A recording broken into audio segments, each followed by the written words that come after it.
Hey everybody, welcome to the 757 Teams High School Football Chat. I'm Jami Frankenberry. And I'm Larry Rubama. The show is presented by our sponsor, Lionsbridge Financial Advisors, investing and planning for clients throughout Hampton Roads. You can check them out at lionsbridgefinancial.com.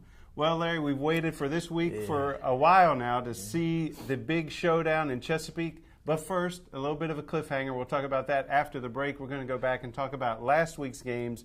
And we start out with a game on Thursday that you saw. Granby knocks off Lake Taylor. The Titan streak is over. Yeah, it's over. It was kind of surprised. You kind of felt it because Granby just jumped on them early.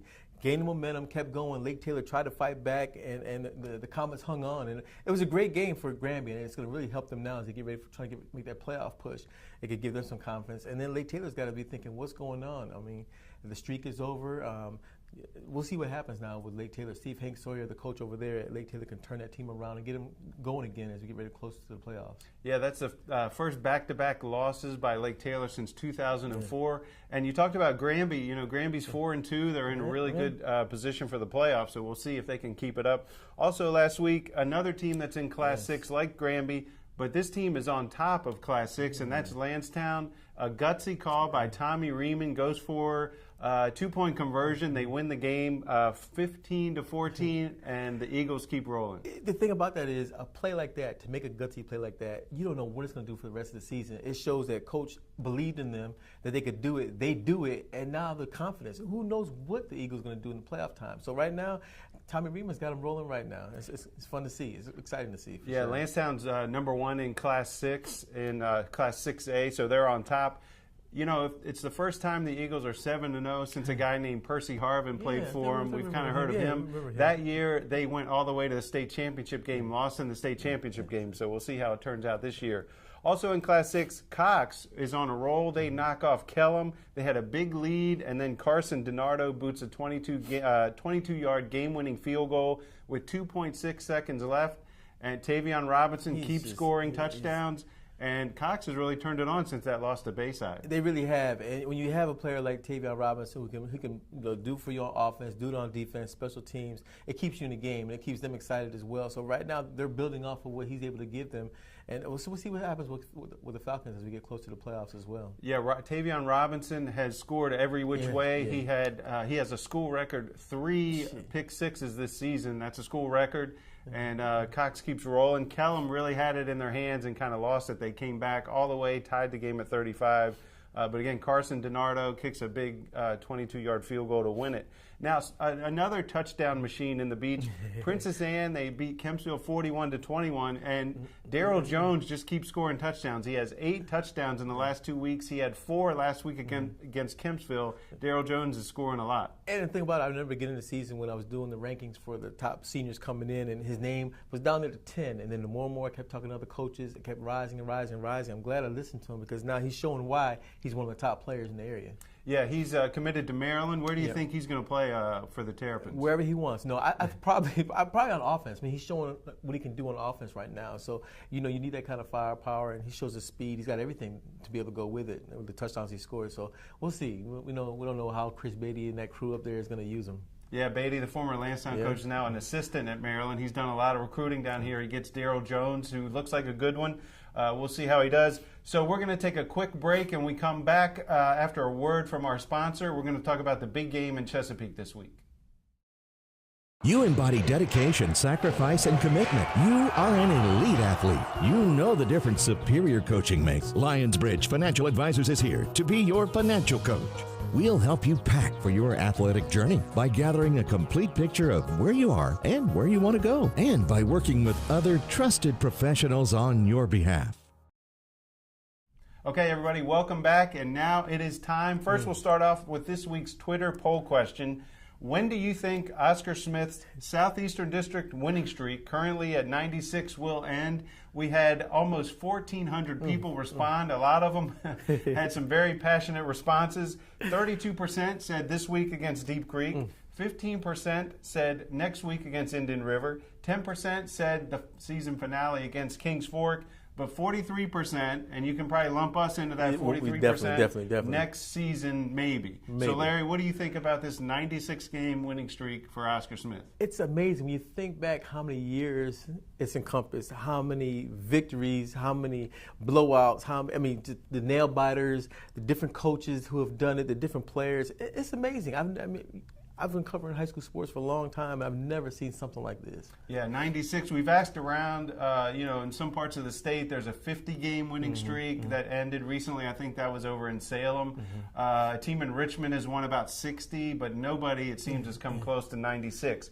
So if they are going to get to 97, though, Larry, the Oscar Smith Tigers have to beat Deep Creek, upstart Deep Creek, ranked number 3. They're going to go, they're going to see the Tiger Cage, and they're going to play at Oscar Smith on Friday night, 7 o'clock. I know you were at Deep Creek this week. Talk about the mood and sort of what's going on with Andre Twine, the new coach at Deep Creek. Talked to a couple of assistant coaches, a couple of the players as well, and they said, we have nothing to lose.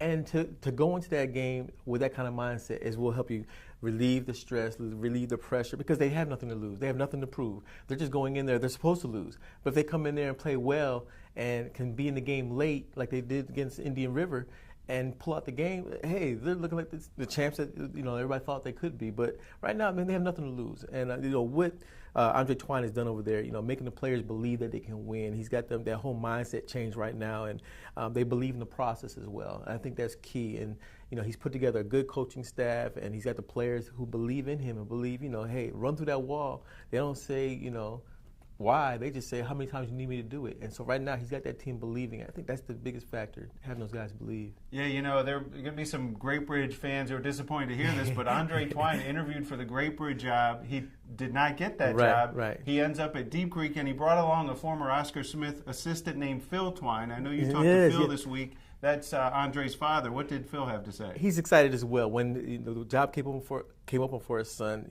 he's been at Oscar Smith for a long time, coached a lot of those great running backs who've come through there, J.C. Coleman, just a lot of the great ones who've come through there. But he said, hey, this is my son. I got to go support him. And he's even said how fun it's going to be going back to Oscar Smith, but how he's going to, he knows all those players.